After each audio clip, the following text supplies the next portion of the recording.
Welcome back, everybody, to a special edition of Sports Talk here at the Sun Journal. I'm Justin Pelletier, joined by Mr. Cal Oakes and Mr. Kevin Mills, and we're here to break down the Class A basketball championships here coming up this week.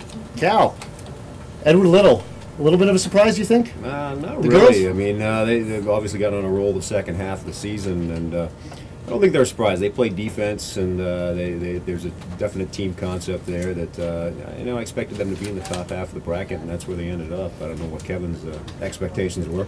Yeah, I think this kind of has been a year in the making. The last couple of years, they've kind of gotten close to getting to the quarterfinals and haven't quite got there. The only thing that made them a question mark this year was just their size. They're much smaller than most of the other top teams in A.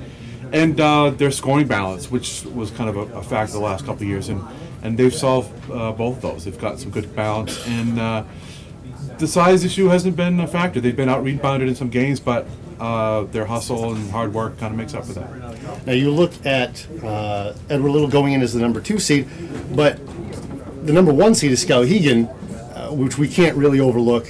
Skowhegan has done very well to get through the KVAC competition this year.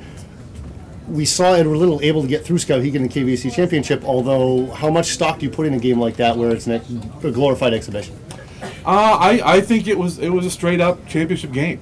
Obviously I think some of those teams will hold back certain plays and they're not gonna show their full hand, but for the most part, what I wanted to see out of that game was how could EL play against Skowhegan's size. And I saw that a little bit when they played Skowhegan in the prelim last year and lost. And they handled it pretty well. Actually, Skowhegan's postgame was hardly a factor in that game. Skowhegan had some issues with what EL likes to do defensively. They hadn't seen a lot of matchup zone. I think they're used to seeing man-to-man, so they'll have a week to practice up if they need to get the rematch in the regional final. Oxford Hill's another interesting story. Last year they kind of came almost out of nowhere, really, to make their run and win the East region. Is there something like that could possibly happen again with the Vikings? Yeah, I think so. Last year, it's kind of the same scenario. Last year, they kind of hobbled their way into the playoffs. They had a couple of late season, regular season injuries that really put them into a question mark for the tournament, whether those girls were going to be able to play. This year, they know Lindsay Fox was hurt late in the season.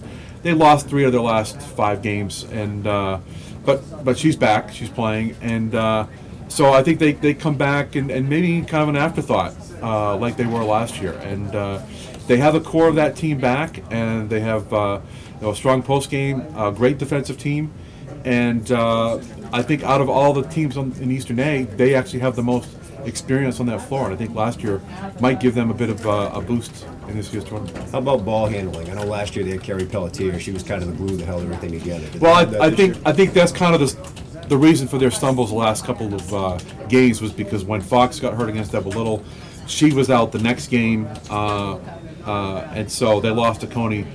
So there was back-to-back losses right there, and she's a big factor to take out of their game. She's kind of the catalyst of the backcourt. She handles the ball. She'll drive to the basket. She's a defensive presence.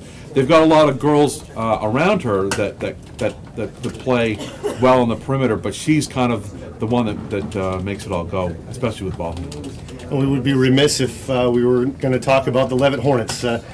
First time in the Eastern Class A tournament, and they go and pull off at least a mild upset in the 11-6 matchup, and they knock off Brewer real quickly. Guys, can they be a factor? Well, maybe. I mean, they draw a Messalonsky team that admittedly we don't know as much about them as we do about some of the others because they've kind of been the quiet team among the top 5. Levitt, a team of mostly freshmen and sophomores, and I think in a lot of people's mind, maybe a year or 2 away from making some noise in Class B, where they're apparently headed after this tournament. Messalonsky is the highest scoring team in the Eastern A field, and they like to run and gun, but so does Levitt. And I haven't seen Messalonsky play, so I'm not sure how Levitt matches up to them. But Levitt goes in with no pressure. They're excited about the opportunity. They haven't won a quarterfinal since 1976. They haven't been in a quarterfinal since the late 90s. So, they're excited for this chance, and they've grown up around that court. So I think they go in, feeling no pressure. Obviously, the nerves are going to set in at some point. But I think they'll go in and just be able to give it a good shot and see what they can do. All right, guys, 10 words or less. Who wins the Eastern Class A girls bracket? Who comes out of there? Edward Little, defense, defense, defense, baby. Wow, I didn't expect you to do that, but unless you already read my preview. But yeah, that's who I picked. I think, and you look back at Oxford Hills last year. Oxford Hills won that the same way I think EL will win it, and a big factor is that EL's just playing great right now. They've won I think 13 in a row. They don't have the size, as I said, and because they're a hot shooting team, they could go cold one night and that might be it. But I think in a tournament this close, EL does all the intangibles right.